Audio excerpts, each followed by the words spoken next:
Well, thanks for having me here, everyone. Welcome to this conversation about reimagining work. Today, I'm excited to share our latest Future Forum research and talk to you about how you have the power to build a flexible, inclusive, and connected workplace. Because not only is this a once-in-a-lifetime opportunity to transform the way that we all work together to stay competitive, it's also what employees expect from you. And once you succeed, you'll be able to retain and attract the best people. So my name is Helen Cupp, and I'm a director of the Future Forum. Like it was just mentioned, the Future Forum is a consortium that's focused on research around employee preferences or organizational practices to pull together data for leaders like you to reinvent work and stay competitive. We pair insights grounded in data with conversations with over hundreds of senior executives like yourselves to put those insights to work in your organizations. We're backed by Slack and our founding partners, Herman Miller, Boston Consulting Group, and Management Leadership for Tomorrow, who will join me on stage to talk a little bit more in the panel discussion after this. So let's dive in. Over a year ago now, everything changed. But even though we're starting to see the light at the end of the COVID tunnel, we're not going back to the way that we used to work. Talented people want flexibility, and leaders like you are realizing that this can let you tap into broader, more diverse talent pools. Forrester put it best when they stated on the right-hand side that at companies that don't deliver great experiences, employees will walk, or worse, stay and underperform. People's expectations have fundamentally changed, and that's something that we studied more deeply at the Future Forum. We surveyed over 9,000 knowledge workers around the world quarterly and found that even though we may be missing our families and friends and colleagues, we found that only 17% of people actually want to go back to the office full-time 5 days a week. Most of us want some form of flexibility. And I can totally understand why. Without the commute or the stress of trying to balance work and life, we're seeing improved sentiment in our work while working from home compared to the office. Beyond looking at the overall percentages of knowledge worker sentiment, we also developed an index focused on 5 key attributes of work shown on the right-hand side. We took numerical values of each response and normalized them so that we're able to compare sentiment quarter over quarter. And we use this index to study what's working and what's not working. The way to read this is that the highest possible score of positive 100 would indicate that all remote knowledge workers feel much better about all elements of the index. Score of a negative 100 would indicate that employees feel much worse about working from home compared to the office across each element. So a few highlights, because there's a lot going on this chart. On average, if we look at the Q4 numbers in teal, people feel that working from home is better than working from the office across the board. Scores in Q4 across all 5 dimensions are greater than 0. Productivity was up and continues to improve from Q3 to Q4, despite the myth that remote workers wouldn't get work done. And sense of belonging was really interesting. It was negative in Q3 and positive in Q4, signaling that we're starting to settle into new ways of connecting with our coworkers in a more digital first way. And because of that, our expectations have really shifted in how we could get work done together. So if there's no going back, how do you move forward? You have to reimagine work from the ground up to be more inclusive, flexible, and connected, because that's what keeps employees engaged. I'll walk through some of the research that validates this in the next few slides. First, we talk about that the future has an opportunity to be truly inclusive. One of the more consistent things that I've heard about flexible work is how it has started to level the playing field for more people. especially those who have been historically discriminated against. Our data shows that Black employees feel a higher sense of belonging when working remote compared to white employees, and also a more positive overall work experience. We have data on Latinx and Asian employees that showed a similar trend when we looked at it in Q3, even if in Q4 we didn't have statistically significant data. And this is important because while we know that diverse companies and teams outperform on business outcomes, it's not enough to just hire diverse people. We have to make sure that they're included and work on a level playing field. And the data shows that hybrid flexible work gives us an opportunity to design a culture that can be more inclusive. But more than just race or ethnicity, when we talk about flexible work, we also have to think about this being advantageous for all types of people. And 9 to 5 just isn't it. An example is more than half of the members of the Future Forum are parents with kids under 10. I myself have a 16-month-old baby, so almost a pandemic baby. We have daycare drop-offs and doctor's appointments, things that just happen in our kids' lives that don't cater to the 9 to 5 workday. Flexibility is core to creating a work environment that works for everyone. And in our research, we saw that flexibility not only improves overall employee work-life balance and happiness, it also shows that it drives productivity. And more importantly, when we looked at flexibility in where you work versus when you work, time flexibility, when you work actually had a greater impact on work-life balance and productivity. And that's because it's not just about reducing that commute time for us all. I know I cringe when I have a day of wall-to-wall meetings. And that's because you can't have time flexibility if you're stuck in back-to-back meetings. It means being able to reduce the meeting load and actually create more opportunities to do focus work. And it's that focus work that can happen asynchronously at times that are best suited for you. Finally, when you have people moving between offices and remote locations, working asynchronously, the flow of information and decisions is critical. And modern tools keep teams connected. In our Future Forum research, we see that people at innovators, technology leaders, are the ones that are seeing larger benefits across all dimensions of the Remote Employee Experience Index, and in particular, sense of belonging. More importantly, this is a growing divide. So in Q3, these differences were minor, but in Q4, which is what you're seeing here, this chart and that gap is massive. So ultimately, you have to think about digital as your new headquarters, especially if you're looking for hybrid to be successful. Employees' expectations have changed dramatically. They're looking for companies and leaders that are more people-centric than office-centric. And hybrid work gives us that opportunity to build a workplace that is more inclusive, flexible, and connected. So let me turn this back to our moderator to introduce the rest of our founding partners for the panel discussion today. Thank you very much indeed, Helen. Much appreciated. And welcome the founding fathers. Welcome everybody else. I hope you're all well. I think what we'll do, we'll start, if we can, by going around the group, and we'll start with a question, but it also serves a little bit of introduction to everybody.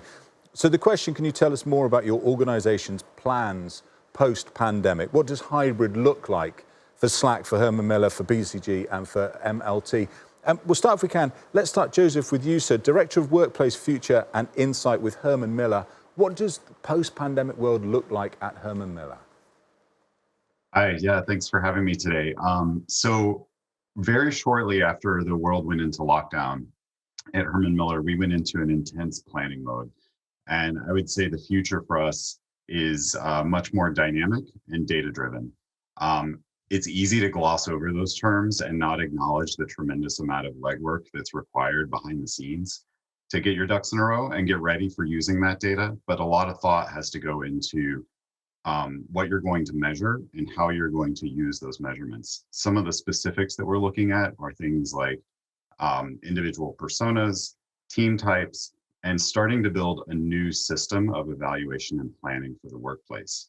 And that system needs to be responsive to different global regions.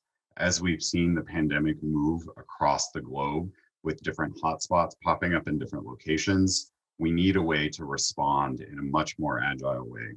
So it's moving from something that was much more of a rote, like blanket approach to workplace strategy to something that's much more living, with data being the lifeblood. Thank you very much indeed, Joseph. And that same question, what does hybrid look like?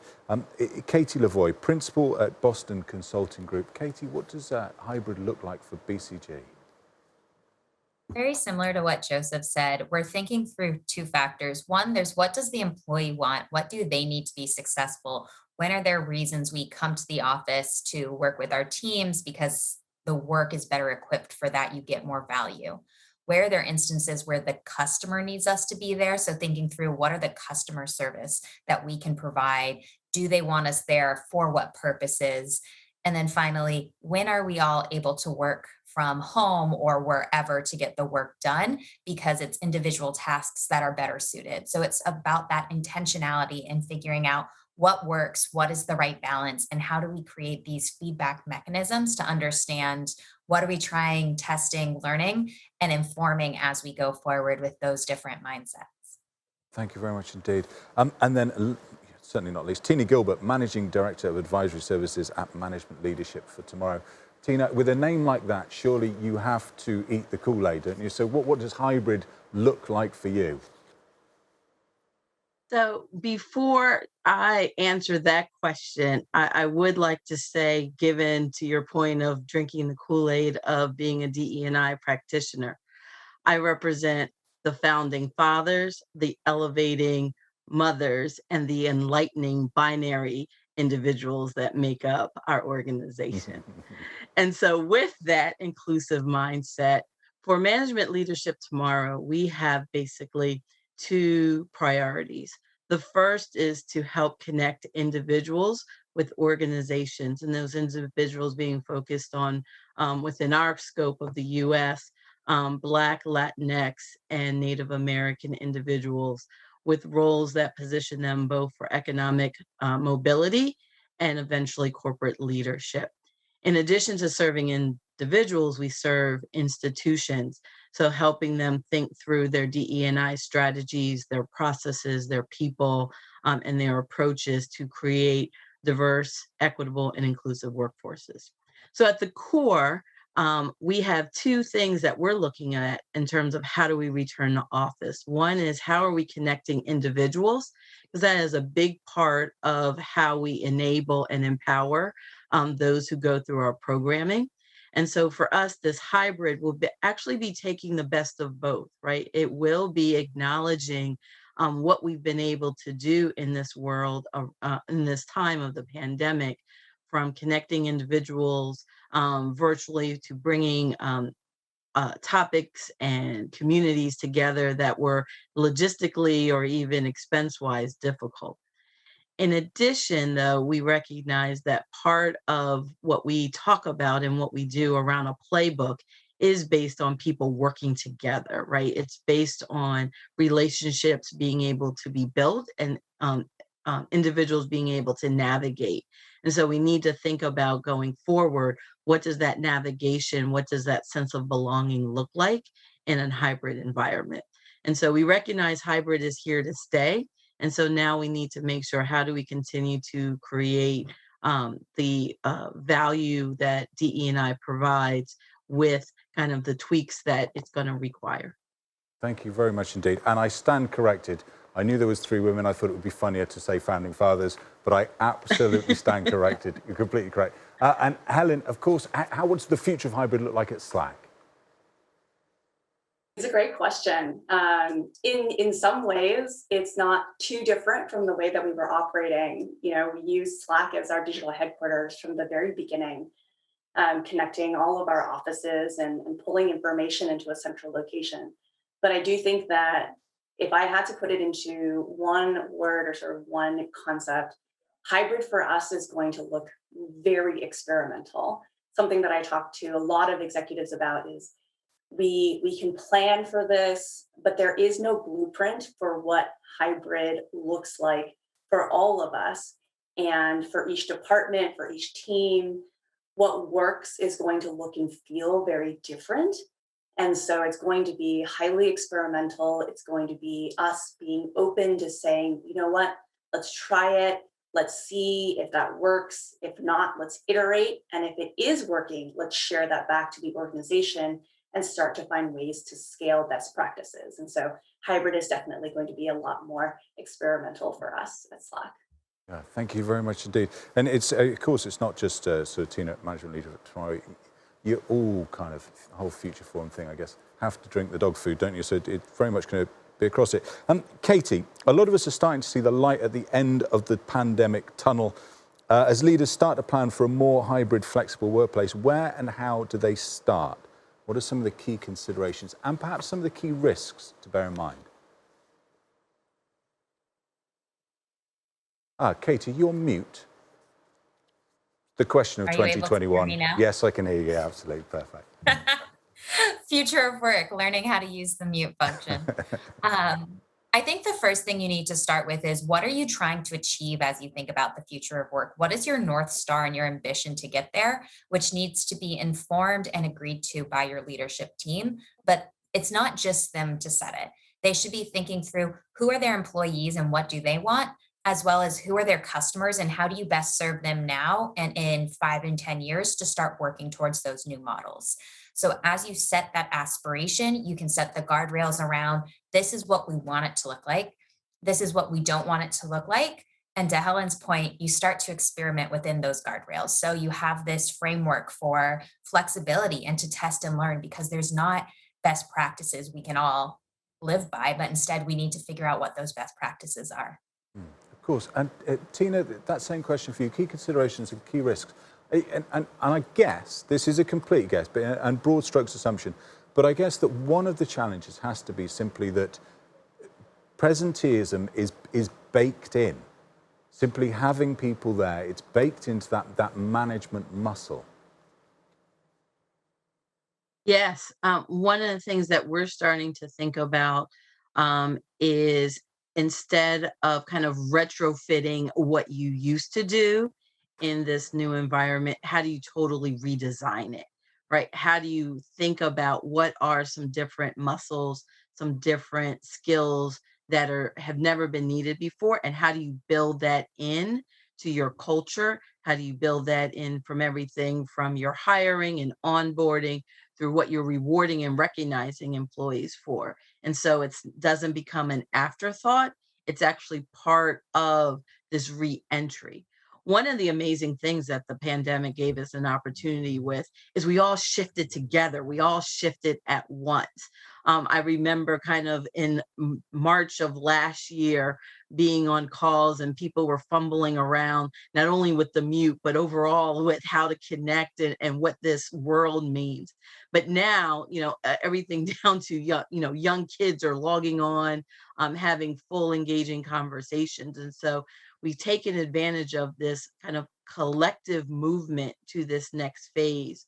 And so how do we take that collective knowledge and ensure that managers are now getting kind of the skills and the capabilities as it relates to kind of the risk, as you mentioned, right? Ensuring that cultures are inclusive, ensuring that processes are equitable, ensuring that your diverse populations are having this similar lived experiences as the broader population. And so that's what, as we kind of move forward, I think some of our biggest opportunities are. But as you said, it's challenging, right? Because it's so easy to think you're just returning to life as normal. Yeah, absolutely. I think that's a kind of key point, isn't it? And people always talk about the Brits' obsession with the weather, but we're not obsessed with the weather. Because of our inbuilt horrendous politeness, we talk about the weather because we know it's a common experience. You can talk about the weather without offending anybody. Sunny today, isn't it? Rainy, well, it's normally raining, let's be honest, but, and I think you're right too, the pandemic is a kind of level set. It gives everybody a shared experience. We've all been through something, maybe in different ways, but we've all been through the thing, and it gives you that level set, that chance to say, hang on, we need to learn and maybe we need to move on. So Helen. I'm gonna add a point to that. Something that we've been talking about with Katie and BCG is as we're planning for this, hybrid future and thinking about equity, part of balancing principles with guardrails is to ensure that we're managing for fairness and equitable opportunities, no matter if you are, dialing in from some different location or you are in the office because you're near a physical location, that the opportunities and the access to execs and the access to each other and information is the same. And so I don't know, Katie, if you wanted to add anything on guardrails in particular, or examples that we've heard from our executives. I'd love to. I think it all comes down to that intentionality. So, what are you trying to get out of it, and how do you make sure you're thoughtful? So, don't have silos, but instead, if one call center has these rules, all call centers across the organization have these rules. Things like if one person has to be on video, everyone needs to be on video, even if three people are on site. So you have that level playing field. Another one that's not so much a guardrail, but I think is really beneficial to getting the visibility into leadership and helping equal promotion and equal access to just career paths is bringing the people who did the work into the meeting to present it where the decision's made. So instead of sending materials to your executive team, them discussing and coming out with an answer, bring that team in who informed that decision. Let them present their findings, their suggestion on the path forward, and have that really shape what your answer is. It's a way to get equal access. You're still getting that social connection and that visibility into leadership, but in a way that is equally fair to someone in Idaho, in India, in wherever. So you start to get a lot more of that growth while still having this hybrid or remote workforce.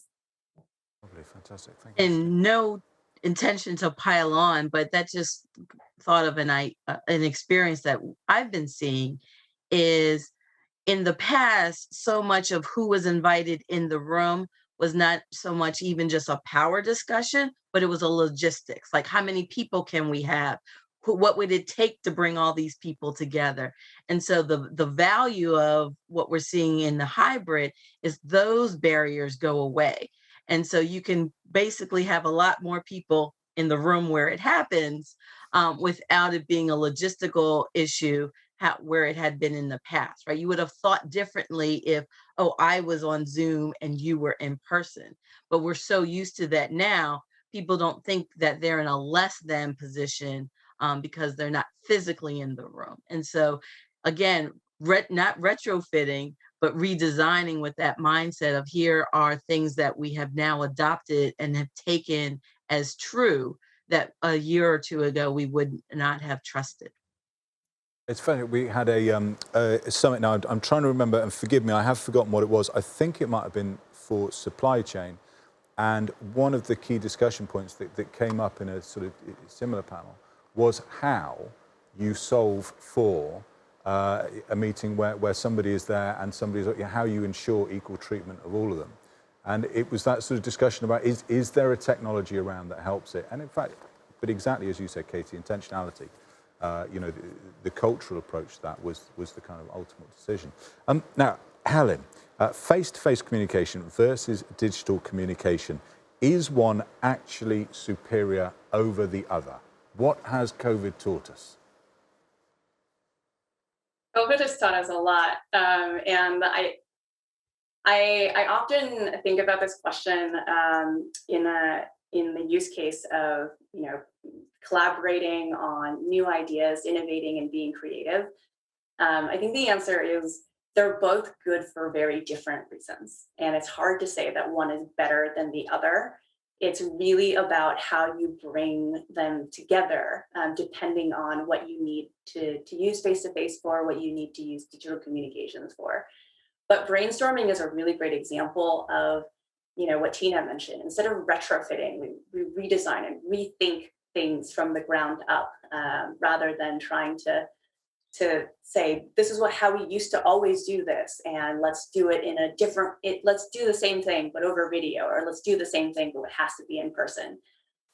We have this mythology around that we can't be creative, we can't innovate unless we're all in the same place, and usually in the same room, brainstorming on Post-its, on whiteboards, et cetera. But decades of research show us that brainstorming live together actually often leads to groupthink and not the best ideas. And we actually did research on Future Forum as a deep dive on creativity and innovation, and showed that where people work has no impact on how people feel about their team's ability to be creative together. What really matters is, are you able to foster, psychological safety, that people feel like they can take risk with the team?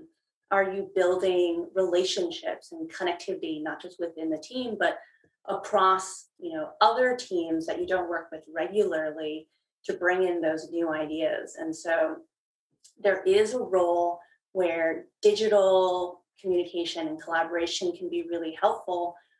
For example, for introverts like myself to be able to think on our own, jot down ideas, and then share that back with the group in a live setting later, to break up brainstorming between asynchronous and synchronous. Digital can really foster that and keep everyone on the same page.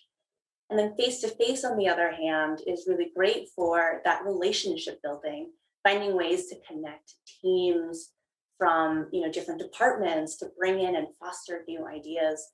That social connectivity really is something that I think we all miss from the pandemic, and not being able to see each other face to face.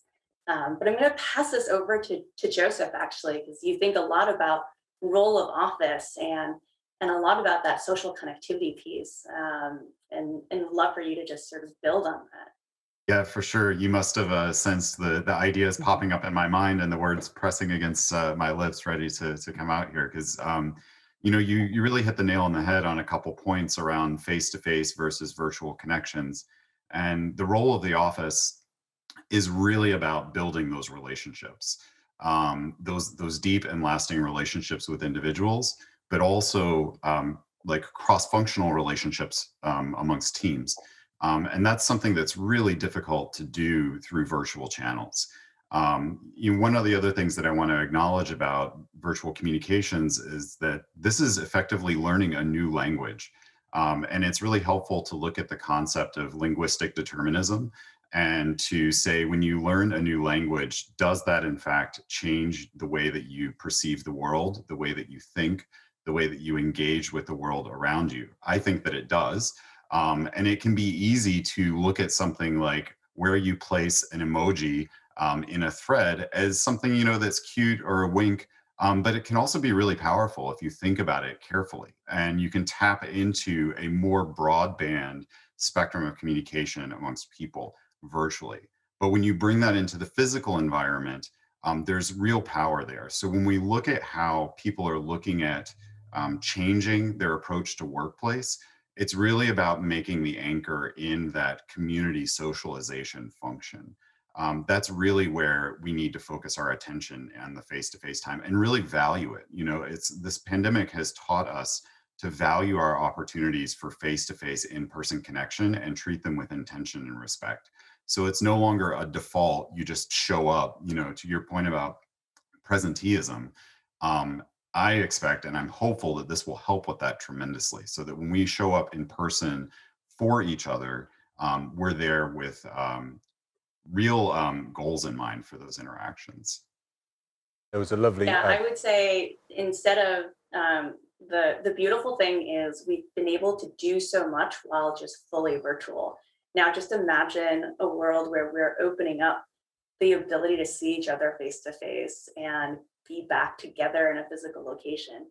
It's not going back to the default of, this is what we used to do, let's just go back to that. It's one more tool in our toolkit to be able to add to, to deepen how we engage each other, how we connect, how we are able to collaborate. And now we just have a wider range of tools in our toolkit, between digital all the way to face, to be able to think about what works best for different situations. So just kind of adding to that.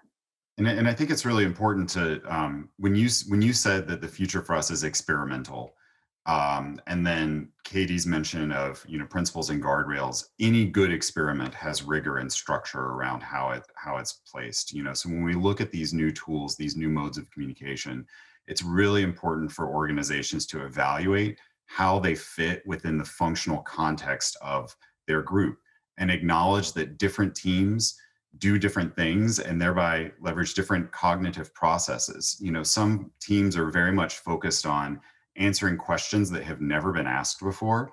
Other teams are really focused on flawless scale and implementation of very clearly defined ideas. Those are very different cognitive processes, and the physical environment should reflect that. And I think that over time, people begin to build new muscle memory around where is the best place for me to get done what I need to achieve today. And sometimes that place may be virtual, other times that place may be physical. And we just need to give ourselves permission to be clumsy and fumble through this as we figure out what's the best place for any individual or team to get done what they need to do. Thank you very much I would indeed. also say I think it's going to change over time. So if you think about the pandemic, what's been hard is kids are at home and, if you're in New York City with 5 roommates, all of your roommates are working from home. So there's no space to just get away from work and breathe. And in this future world, we'll start to have kids back in school, some people going into office some days and not others. So it's going to be something where we've missed the physical connection and we might go back to the office and start to realize actually that was better. And so it really is that intentionality and that opportunity to think through what's best, but also at the individual level of some of our colleagues can't work well from home for various reasons. So what is a safe space they can go, even if it's individual work, but have somewhere they can go outside of their home?